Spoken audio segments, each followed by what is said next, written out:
Start. Hello बच्चों, आप सभी को 15 अगस्त की बहुत बहुत शुभकामनाएं। जय हिंद, जय भारत। आज मैं आपको आपकी बसंत किताब का पाठ 6 जिसका नाम है भगवान के डाकिए, जो कि एक कविता है, वह पढ़ाने जा रही हूँ। कविता पढ़ाने से पहले मैं आप सभी से यह कहना चाहूँगी, मेरे चैनल को सब्सक्राइब करना ना भूलें और ज़्यादा से ज़्यादा अपने फ्रेंड्स को शेयर भी करें। अब देर न करते हुए मैं शुरू करती हूँ।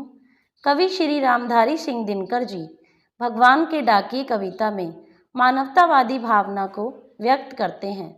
वसुदेव कुटुंबकम का आदर्श चरितार्थ करते हुए कवि ने यह प्रयास किया है कि पक्षी और बादल को भगवान के डाकिए कहा है।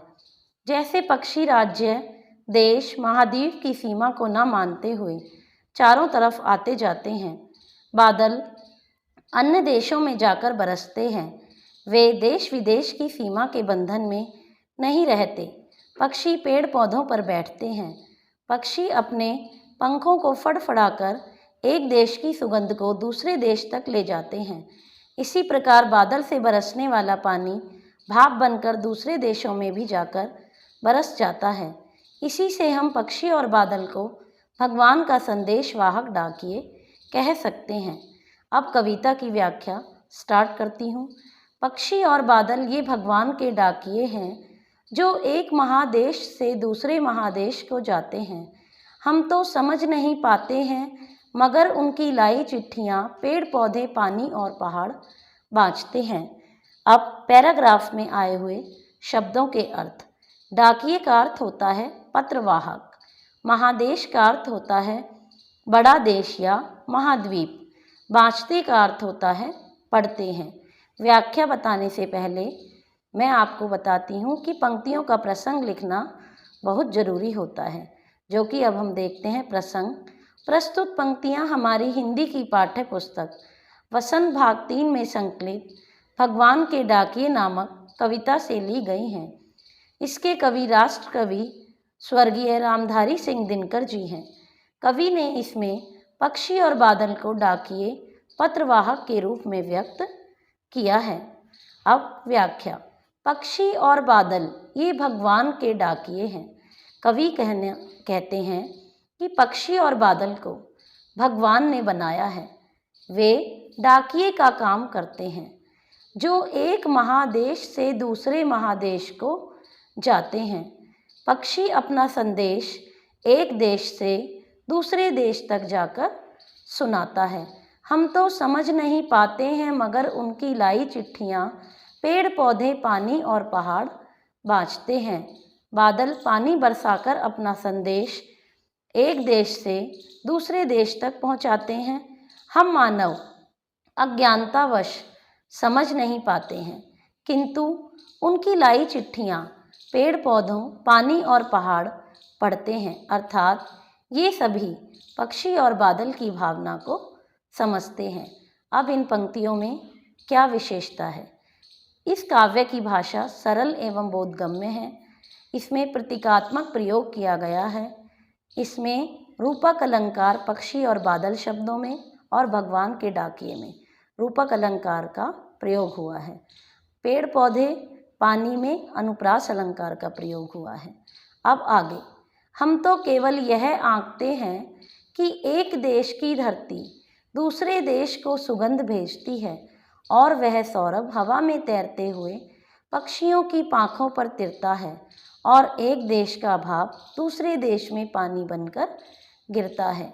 अब इन पंक्तियों में आए हुए शब्दों के अर्थ। आंकते हैं का अर्थ होता है अनुमान लगाते हैं। सुगंध का अर्थ होता है खुशबू। सौरभ का अर्थ होता है इसका भी खुशबू और गमक। तिरता का अर्थ होता है तैरता है।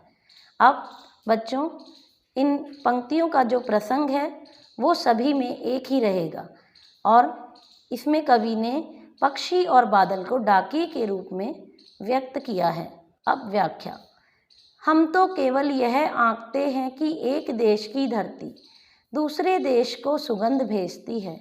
हम मानव मात्र की यही कल्पना होती है कि एक देश की ज़मीन से, वहाँ के फूलों से उठने वाली सुगंध दूसरे देश तक जाती है और वह सौरभ हवा में तैरते हुए पक्षियों की पांखों पर तिरता है और एक देश का भाप दूसरे देश में पानी बनकर गिरता है।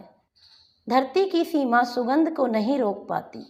उस सुगंध को हवा में उड़ने वाले पक्षी अपने पंखों को हिला हिलाकर दूर दूर तक पहुंचाते हैं। हम यह भी अनुमान लगाते हैं कि एक देश से उठने वाला भाप दूसरे देश में ठंडा होकर पानी बनता है और वह वहीं बरस जाता है। लेकिन पक्षी और बादल संसार के लोगों को प्रेम का संदेश सुनाते हैं। अब इन पंक्तियों का विशेष। काव्य की भाषा सरल एवं सुबोध है। भाषा में बोलचाल के शब्दों का प्रयोग हुआ है। विश्व बंधुत्व की भावना पर बल दिया गया है और दूसरे देश, पक्षियों की पांखों पर आदि शब्दों में अनुप्रास अलंकार का प्रयोग किया गया है। अब प्रश्नों के उत्तर जो कि कविता से संबंधित हैं। प्रश्न नंबर 1, कवि ने पक्षी और बादल को भगवान के डाकिए क्यों बताया है? स्पष्ट कीजिए।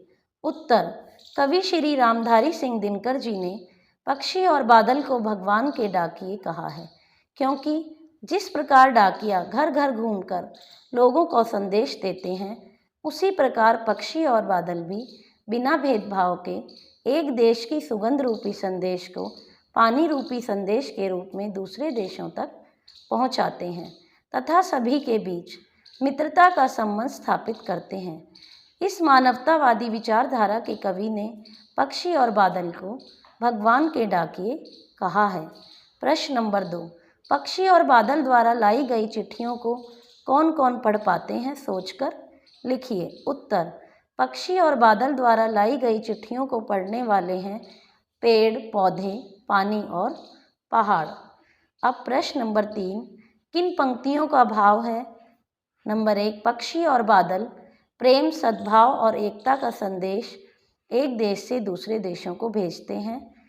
उत्तर है इसका पहली पंक्ति का, पक्षी और बादल ये भगवान के डाकिए हैं जो एक महादेश से दूसरे महादेश को जाते हैं।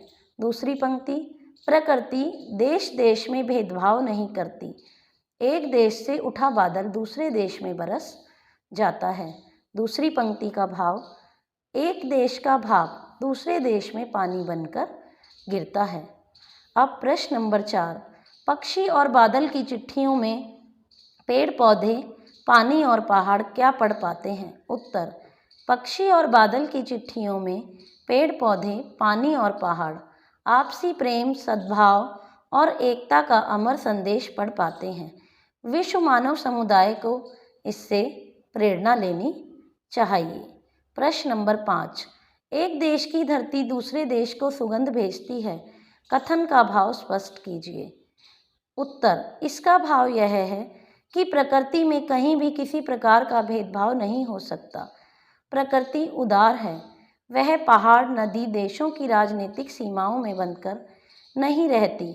हवा, सुगंध, सूर्य, चंद्रमा का प्रकाश सर्वव्याप्त रहता है। इन्हें कोई रोक नहीं सकता। अतः मानव को इससे प्रेरणा लेनी चाहिए कि संसार को ही अपना परिवार समझे। मानव को प्रेम, सौहार्द, सद्भावना से मिलजुल कर रहना चाहिए। अब पाठ से आगे कुछ प्रश्नों के उत्तर। प्रश्न नंबर 1, पक्षी और बादल की चिट्ठियों के आदान प्रदान को आप किस दृष्टि से देख सकते हैं? उत्तर, इस प्रतीकात्मक रचना के आधार पर पक्षी और बादल की चिट्ठियों के आदान प्रदान को हम आपसी प्रेम, सौहार्द, आपसी प्रेम तथा सद्भावना एवं मानवतावादी भावना जैसे त्याग, परोपकार, भाईचारा आदि आदर्शवादी दृष्टिकोण से देख सकते हैं। प्रश्न नंबर 2, आज विश्व में कहीं भी संवाद भेजने और पाने का एक बड़ा साधन इंटरनेट है। पक्षी और बादल की चिट्ठियों की तुलना इंटरनेट से करते हुए 10 पंक्तियां लिखिए। नंबर 1, पक्षी और बादल भगवान के डाकिए हैं किंतु इंटरनेट नहीं है। पक्षी और बादल प्रकृति के अनुसार कार्य करते हैं किंतु इंटरनेट मानव की इच्छा के अनुसार कार्य करता है। पक्षी और बादल का कार्य धीमी गति से होता है किंतु इंटरनेट का कार्य तीव्र गति से होता है।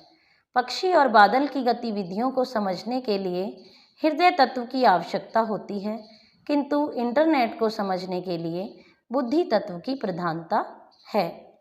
अब प्रश्न नंबर 2, आज विश्व में कहीं भी संवाद भेजने और पाने का साधन इंटरनेट है। पक्षी और बादल की चिट्ठियों की तुलना करते हुए 10 पंक्तियां लिखिए, इसी का ही कंटिन्यू। 5 नंबर, पक्षी और बादल का कार्य रचनात्मक होता है किंतु इंटरनेट का नकारात्मक प्रयोग भी हो सकता है।